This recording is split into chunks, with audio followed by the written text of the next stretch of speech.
할렐루야. 오늘도 나의 기쁨이 되시고 나의 소망이 되시는 주님을 예배하시는 모든 분들을 주님의 이름으로 사랑하고 축복합니다. 오늘 또 특별히 좀 반가운 분이 있습니다. 우리 김일려 권사님 허리 수술을 하시고 퇴원하셔서 오래간만에 또 예배드리러 오셨고요. 우리 최상석 권사님도 발에 골절이 있어서 오랫동안 교회에 나오지 못하시다가 오늘 성전에 와 예배 드리십니다. 어디 계시는지 손만 한번 이렇게 좀 두 분 손만 들어주시면 부끄러우신가 보네. 우리 앞으로 건강하시라고 우리 한번 박수하도록 하겠습니다. 제가 초등학생이었을 때 방학을 하면 학교에서 방학 숙제를 내줍니다. 그 방학 숙제 중에서 저에게 제일 힘들었던 것은 일기를 쓰는 것이었습니다. 왜냐하면 방학 내내 잘 놀다가 개학을 며칠 앞두고 방학 숙제를 벼락치기로 했기 때문입니다. 다른 숙제는 그렇게 할 수 있다고 치고 일기를 쓸 때 이미 지난 날들을, 그것도 한 달이나 두 달이나 되는 날을 거꾸로 더듬어서 일기를 쓴다라는 것은 여간 어려운 일이었습니다. 그렇게 또 벼락치기로 일기를 쓰다 보니 생각나는 것도 별로 없고 딱히 쓸 내용도 별로 없습니다. 그래서 매일매일 거의 비슷한 내용이 반복됐습니다. 나는 아침에 일어나서 이를 닦고 세수를 하고 밥을 먹고 친구들을 만나서 놀았다. 참 즐거웠다. 나는 집에 돌아와서 저녁을 먹고 TV를 보다가 잠이 들었다. 아무리 머리를 짜내어 궁기를 해도 결과적으로는 거의 같은 내용의 반복이었습니다. 아마 여러분들도 저와 비슷한 경험을 해보셨을 것입니다. 그렇다면 우리는 여기에서 잠시 우리 자신들을 돌아봤으면 좋겠습니다. 현재 여러분들의 삶은 초등학교 시절의 일기장에 비해서 얼마나 달라지셨는지요.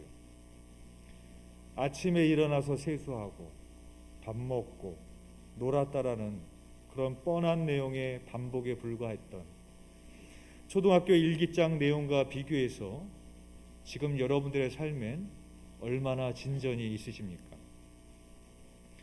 우리 인생은 반복입니다.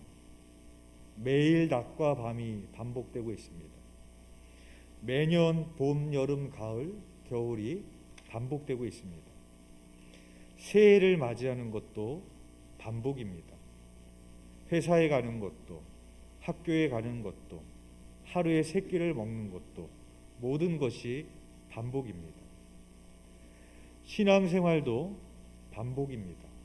매 주일마다 교회에 와서 예배를 드리고 매년 같은 절기, 사순절, 부활절, 추수감사절, 성탄절을 지키면 한 해가 갑니다. 이처럼 인생의 모든 것이 반복이긴 하지만 모든 사람들이 똑같은 반복을 하고 있지는 않습니다. 어떤 사람에게 있어서 그 반복은 지루함입니다. 나태함입니다. 무의미함입니다. 그러나 어떤 사람에게 있어서 그 반복은 변화와 성장입니다. 무르익어감입니다. 더욱 견고해지고 단단해져가는 시간들입니다. 따라서 그 결과는 판이하게 달라질 수밖에 없을 것입니다. 하인이 법칙이라고 들어보셨을 것입니다. 인위적으로 일어나는 재해에는 그 전에 어느 정도 예견되는 징후가 일어난다라는 법칙입니다. 평균적으로 한 건의 큰 사고 전에 29번의 작은 사고가 발생하고 300번의 잠재적 징후들이 나타난다고 합니다. 어느 날 큰 사고가 갑자기 터지는 것이 아니라 위험을 알리는 경고를 무시하고 안전 불감증의 반복으로 인하여 나태함과 안일함의 연속으로 지내다가 큰 재해를 당하게 되는 것입니다. 예배도 마찬가지입니다. 우리가 모두 똑같은 예배를 반복하고 있습니다.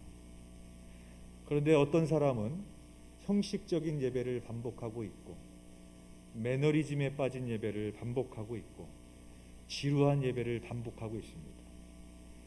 그런데 어떤 사람은 마음의 중심으로 드리는 예배를 반복하고 있고, 주님의 십자가를 바라보며 가슴을 찢으며 통회하는 예배를 반복하고 있고, 살아있는 예배를 반복하고 있고, 기쁨과 은혜가 충만한 예배를 반복하고 있습니다. 그렇다면 나중에 그 결과는 얼마나 달라지겠습니까? 오늘 본문인 사도행전 4장에는 두 부류의 대조적인 인물들이 등장을 합니다. 첫 번째 부류는 자신의 욕망을 위한 삶을 반복하고 있는 유대 종교 지도자들입니다. 그러나 이에 반한 두 번째 부류는 길과 진리와 생명이 되신 주님을 위한 삶을 반복하고 있었던 사도들입니다. 사도행전 3장에서 베드로는 성전 미문에 앉아있던, 나면서부터 못 걷게 됐던 사람을 나사렛 예수 그리스도의 이름으로 일으켜 세웠습니다. 그 일로 인하여 수많은 사람들이 솔로몬의 행각에 모여들었고, 베드로는 그들을 향하여 이렇게 설교했습니다. 사도행전 3장 12절의 말씀입니다. 베드로가 이것을 보고 백성에게 말하되, 이스라엘 사람들아, 이 일을 왜 놀랍게 여기느냐? 우리 개인의 권능과 경건으로 이 사람을 걷게 한 것처럼 왜 우리를 주목하느냐? 그 놀라운 일들을 경험했던, 보았던 그 사람들은 사도들을 주목해서 보기 시작을 했습니다. 베드로는 이 일을 놀랍게 여기며 자신을 주목하고 있는 사람들을 향해서 왜 우리를 주목하느냐라고 그렇게 말합니다. 이것은 자신의 권능과 경건으로 되어진 것이 아니라 유대인들이 죽였으나 하나님께서 다시 살리신 생명의 주가 되시는 예수 그리스도를 믿음으로 말미암아 되어진 일이라고 베드로는 설교하고 있습니다. 이런 베드로와 요한의 모습은 유대 종교 지도자들과는 전혀 다른 겸손한 모습이 아닐 수 없습니다. 이에 반해 유대 종교 지도자들은 백성들의 시선을 오직 자기에게로 향하려고 하기 위하여 골몰했습니다. 그들은 광장에서 위선적으로 기도하며 자신의 경건을 알리고자 했고, 또 구제할 때도 자신이 선한 일을 한다는 것을 알리고자 애썼습니다. 그들은 하나님의 일꾼으로 자처하면서 백성들의 영혼의 눈을 하나님이 아닌 자신들에게로 향하도록 노력했던 것입니다. 그래서 오늘 본문 사도행전 4장 1절에서 2절에 이렇게 기록합니다. 사도들이 백성에게 말할 때에 제사장들과 성전 맡은 자와 사두개인들이 이르러 예수 안에 죽은 자의 부활이 있다고 백성을 가르치고 전함을 싫어하여 라고 기록하고 있습니다. 백성들의 눈이 자신을 바라보기 원하였던, 자신들을 주목하기 원했던 이 유대 종교 지도자들은 백성들의 눈이 예수 그리스도의 부활을 전하고 가르치는 사도들을 바라보고 주목하기 시작하니까 그들이 싫어했다라고 성경이 기록하고 있는 것입니다. 그래서 그들이 한 일은 무엇입니까? 3절 말씀에 이렇게 기록합니다. 그들을 잡음에 날이 이미 저물었으므로 이튿날까지 가두었으나, 결국 그들은 베드로와 요한을 잡아다가 옥에 가두었습니다. 사도들이 예수의 부활과 그의 가르침을 전하는 것을 막기 위함이요, 백성들이 사도들을 주목하는 것을 막기 위함이었습니다.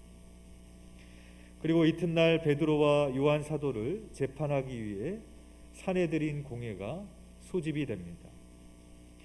그리고 그들은 사도들을 가운데 세우고 이렇게 신문했습니다. 7절 말씀입니다. 사도들을 가운데 세우고 묻되 너희가 무슨 권세와 누구의 이름으로 이 일을 행하였느냐? 베드로와 요한에게 이렇게 신문했습니다. 너희가 무슨 권세와 누구의 이름으로? 지금 이 질문을 보면 그들이 자신들이 무엇을 중요하게 여기고 있는지를 잘 드러내는 말입니다. 누구 권세로, 누구 이름으로. 그들의 관심은 권세에 있었고 그들의 이름이 널리 알려지는 것에 관심을 가지고 있었던 것을 우리가 볼 수 있습니다. 그래서 그들은 사도들을 그냥 놔둘 수가 없었습니다. 이에 대하여 성령 충만한 베드로가 이렇게 대답합니다. 10절 말씀입니다. 너희와 모든 이스라엘 백성들은 알라. 너희가 십자가에 못 박고 하나님이 죽은 자 가운데서 살리신 나사렛 예수 그리스도의 이름으로 이 사람이 건강하게 되어 너희 앞에 섰느니라. 베드로가 이렇게 말합니다. 그 권세가 나로부터 온 것이 아니다. 나의 이름으로 되어진 것이 아니다. 죽은 자 가운데서 다시 살아나신 나사렛 예수 그리스도의 이름으로 이 사람이 건강하게 되어서 지금 너희 앞에 서 있는 것이다 라고 베드로가 성령 충만하여 담대하게 대답을 했습니다. 또한 베드로는 이렇게 증언합니다. 12절 말씀입니다. 다른 이로서는 구원을 받을 수 없나니 천하 사람 중에 구원을 받을 만한 다른 이름을 우리에게 주신 일이 없음이라. 여러분, 지금 베드로는 계속해서 무엇을 반복하고 있는가요? 예수 그리스도, 예수 그리스도의 권세, 예수 그리스도의 이름을 반복해서 전하고 있습니다. 예수 그리스도의 이름 외에 천하에 우리를 구원을 받을 만한 다른 이름을 우리에게 주신 일이 없다 라고 베드로는 담대하게 전하고 있는 것입니다. 이렇게 예수 그리스도만을 담대하게 전하고 있는 사도들을 보면서 또한 병 나은 사람이 그들과 함께 서 있는 것을 보면서 이제 그들은 더 이상 질문을 할 수가 없었습니다. 그래서 그들을 나가라 하고 자기들끼리 서로 의논합니다. 이미 이 일이 모든 사람들에게 다 알려졌으니 우리도 부인할 수 없는 일이다. 차라리 이제부터 이것이 백성들에게 더 퍼지지 못하게 하자 하면서 방향을 선회하게 됩니다. 그래서 그들을 향하여서 다시는 예수의 이름을 말하지도 말고 가르치지도 말아라 하는 협박을 가하게 됩니다. 이때 베드로와 요한이 또 이렇게 대답합니다. 19절에서 20절 말씀입니다. 베드로와 요한이 대답하여 이르되 하나님 앞에서 너희의 말을 듣는 것이 하나님의 말씀을 듣는 것보다 옳은가 판단하라. 우리는 보고 들은 것을 말하지 아니할 수 없다 하니. 이처럼 오늘 본문 속에서 사도들은 모든 진술을 그대로 되풀이하고 있습니다. 반복하고 있습니다. 즉 사도들의 삶 역시 반복이었습니다. 그들이 성전에 올라가던 길에서도, 감옥에 갇혔을 때도, 감옥에서 나왔을 때도, 재판을 당할 때도, 위협을 당할 때도 그들은 동일하게 예수 그리스도의 복음을 반복하여 전하였습니다. 또한 유대 종교 지도자들의 삶 역시 반복이었습니다. 자신들의 욕망을 위한, 자신들의 권세를 위한, 자신들의 이름을 위한 그런 삶을 반복하고 있었습니다. 그 반복의 결말은 무엇이겠습니까? 백성들의 눈이 사도들에게 주목하는 것이 싫어서 베드로와 요한을 옥에 가두었고, 베드로와 요한을 재판하기 위하여 신속하게 결집하여 한 덩어리가 되는 그들의 모습을 보게 됩니다. 또 예수님을 십자가에 달려 죽게 했을 때도 그들은 동일한 모습이었습니다. 백성들의 눈이 예수 그리스도에게 주목되는 것이 싫었고, 그들의 기득권이 흔들리는 것이 싫었고, 그래서 자신들의 기득권을 지키기 위해서 그들은 신속하게 하나로 결집이 됩니다. 그래서 밤중에 그리스도를 불법으로 재판을 하고 십자가형을 내리게, 사형언도를 내리게 됩니다. 그러나 이와 반면에 사도들은 오직 주님을 위한 삶을 반복했습니다. 주님을 위한 그들의 삶이 얼마나 지속적으로 반복되었는지 오늘 두 번째 본문인 사도행전 5장 42절에서 이렇게 밝히고 있습니다. 그들이 날마다 성전에 있든지 집에 있든지 예수를 그리스도라고 가르치기와 전도하기를 그치지 아니하리라. 그들은 성전에 있든지 집에 있든지 감옥에 갇혀 있었든지 풀려났든지 주님을 위한 삶을 계속 반복했습니다. 그렇다면 반복된 사도들의 결말은 무엇입니까? 베드로는 총 3번에 걸쳐서 감옥에 투옥되게 됩니다. 그런데 성경은 베드로가 어떻게 풀려나게 되었는지를 우리들에게 보여주고 있습니다. 베드로가 첫 번째 투옥되었던 것이 바로 오늘 본문인 사도행전 4장입니다. 베드로는 성전 미문 앞 안진뱅이를 일으켜서 세웠던 일로 첫 번째 감옥에 투옥이 되었고, 그런데 오히려 그들을 공회로 소환하는 지도자들로 인해서 감옥에서 나갈 수가 있었습니다. 베드로가 두 번째 투옥되었던 것은 사도행전 5장입니다. 주님을 위하여 복음을 전하고 병자들을 고치고 귀신을 쫓고 주님을 위해 선한 일을 하였지만 감옥에 또 투옥되었습니다. 두 번째로 감옥에 투옥되었을 때는 주님께서 밤중에 친히 그들을 감옥으로부터 구원해 내셨습니다. 그리고 사도행전 12장에 보면 세 번째 투옥이 되게 됩니다. 이미 사도 야고보는 칼로 죽임을 당했습니다. 베드로는 이 소식을 들었고 감옥에 갇혀 있는 자기 자신도 곧 죽게 될 것이라고 예감하고 있었을 것입니다. 베드로는 옥에 갇혀서 쇠사슬에 매었고 4명의 군인들이 사계조를 이루어서 철통 같은 감시를 하고 있었습니다. 그와 가운데 베드로는 잠을 자고 있었고, 그러나 주님께서는 주의 천사를 보내어 잠들어 있는 베드로를 깨우십니다. 베드로는 주의 천사를 따라 첫째와 둘째 파수를 지나 시내로 통한 세문에 이르렀을 때 문이 저절로 열리는 놀라운 역사를 경험했습니다. 그래서 베드로는 이것이 현실인지 꿈인지 구분할 수 없는 신비로운 체험을 하는 그런 순간이었습니다. 이처럼 사도들은 주님을 위한 삶을 반복하면 반복할수록 그들은 주님의 은혜를 더 크고 깊이 경험했습니다. 이것은 대단히 중요한 사실을 우리로 하여금 깨닫게 해줍니다. 사도들이 주님을 위한 삶을 반복할 수 있었던 것은 주님께서 먼저 사도들에게 은혜 베푸시기를 반복해 주셨기 때문입니다. 사도들은 반복되어지는 그 주님의 은혜와 사랑의 체험 속에서 주님과의 관계가 더욱 깊어짐과 동시에 더욱 강인한 그리스도인도 사도로서 다듬어져 갈 수가 있었던 것입니다.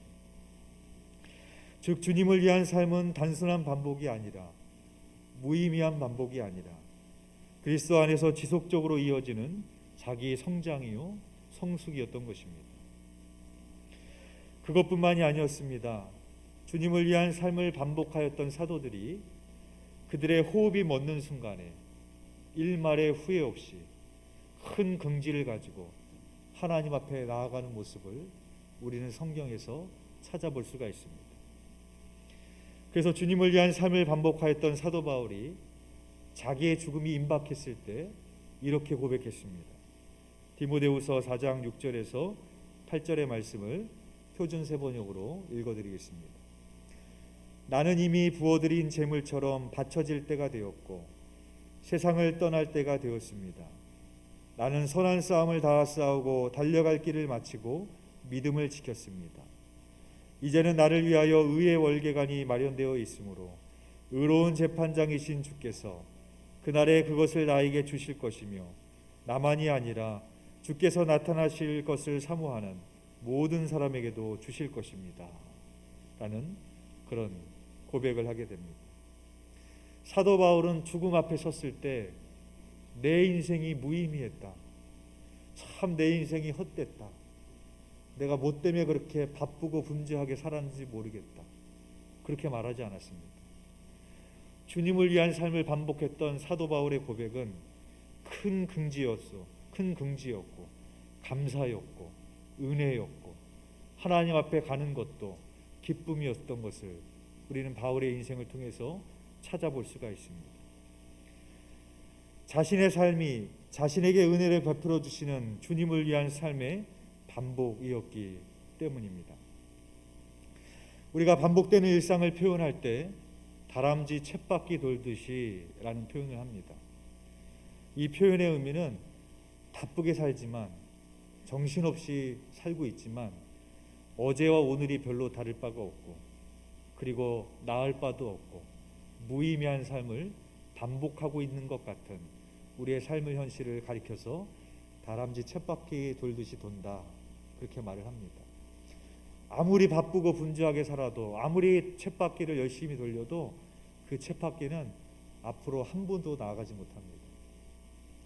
하지만 같은 바퀴지만 자동차 바퀴는 어떻습니까? 자동차 바퀴는 제자리에 머물러 있는 것이 아니라 빨리 돌아가면 돌아갈수록 앞으로 전진을 하고 원하는 목적지에 이르게 됩니다. 사랑하는 교회 여러분, 우리는 새해를 맞이했습니다. 이번만 맞이한 것이 아니라 작년에도 맞이했고 재작년에도 맞이했고 새해를 맞이하는 것도 반복입니다. 하나님께서 우리에게 새해를 되풀이게 하게 하시는 까닭은 새로워지라는 것입니다. 우리의 생일이 반복되고 있는 것은 잊고 산 은혜를 기억하라는 것입니다. 해마다 크리스마스가 반복되고 있는 이유는 잃었던 구원의 기쁨을 회복하라는 것입니다. 여러분, 우리는 솔로몬의 그 고백을 잘 알고 있습니다. 해 아래 새 것이 없나니 하나도 없다. 모든 것이 헛되고 헛되며 헛되다라고 말했습니다. 자신의 욕망을 위하여, 자신의 욕심을 위하여 열심히 쳇바퀴를 돌리며 그 욕망을 위한 삶을 반복했던 삶이 자신의 죽음 앞에 섰을 때 얼마나 허망할 수 있는지를 솔로몬은 우리들에게 경고하고 있습니다. 그렇다면 우리가 이 세상에서 마지막 하나님 앞에 가야 되는 순간에 내 인생이 허망하지 않고 내 인생이 헛되지 않고 내 인생이 무의미하지 않기 위해서는 어떻게 해야 되겠습니까? 주님을 위한 삶을 반복해야 됩니다.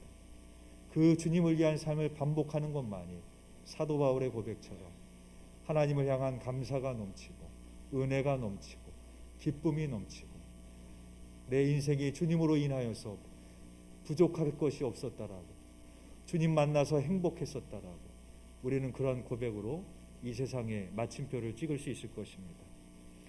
바라기는 2022년 한 해가 그리고 남아있는 여러분들의 일생이 그저 무의미한 반복이 아닌, 단순한 반복이 아닌, 형식적인 예배의 반복이 아닌, 일상적인 반복이 아닌, 지루함의 연속이 아닌, 날마다 주 안에서 새로워지고 날마다 주님의 말씀으로 채워지고 날마다 주님을 위한 삶이 반복되시는 저와 여러분의 삶이 되시기를 주님의 이름으로 축원드립니다. 기도드리겠습니다.